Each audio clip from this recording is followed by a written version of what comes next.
सुप्रभात। गुरु की शरण, गुरु की शरण। ईश्वर हमें दिखाई नहीं देता,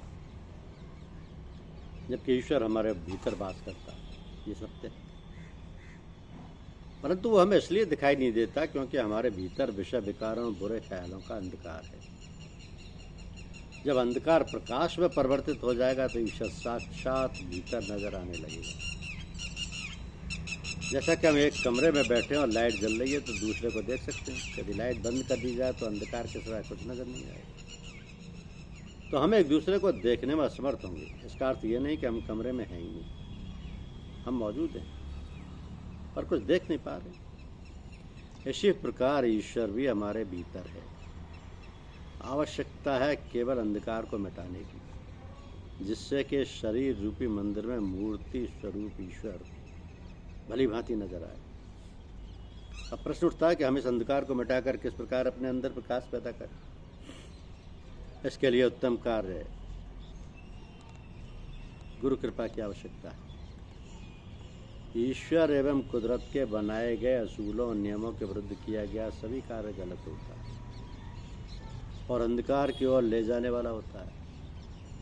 जिन कार्यों से परमात्मा राजी हो वही श्रेष्ठ और उत्तम कार्य होता है।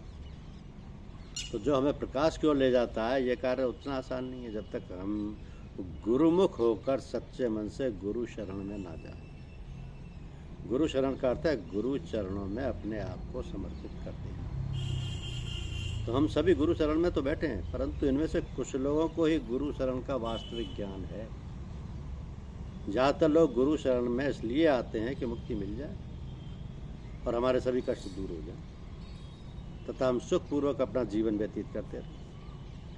परंतु इस बात से अनभिज्ञ हैं कि गुरु शरण का वास्तविक अर्थ केवल गुरु की दी हुई शरण की प्राप्ति नहीं होती, बल्कि गुरु के द्वारा दी हुई हिदायतों, मर्यादाओं और राहतों से भी बंद कर रहना। तो जो इस वास्तविकता को समझ चुका है वह कोई गलत कार्य कर ही नहीं सकता।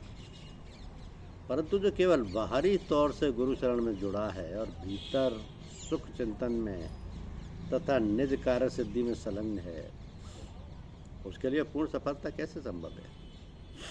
तो इसके लिए तो आवश्यकता है गुरु के प्रति निष्काम सच्चा प्रेम।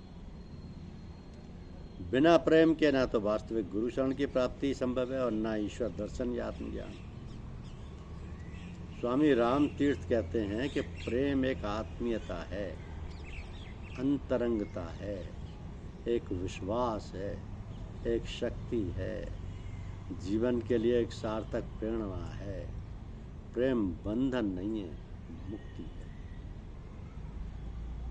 तो यही प्रेम श्रवण कुमार को माता पिता को कंधे पर चढ़ाकर दिव्य यात्रा में भेजता है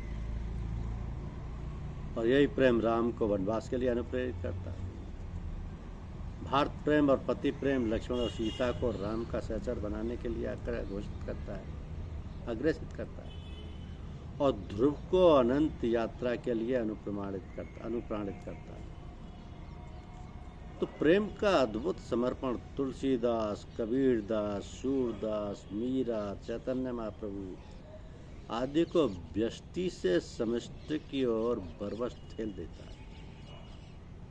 यानी प्रेम की यात्रा व्यष्टि से प्रारंभ होती है, पर जब प्रेम का विस्तार होता है तो यह अनंत यात्रा समष्टि तक जा पहुंचती है।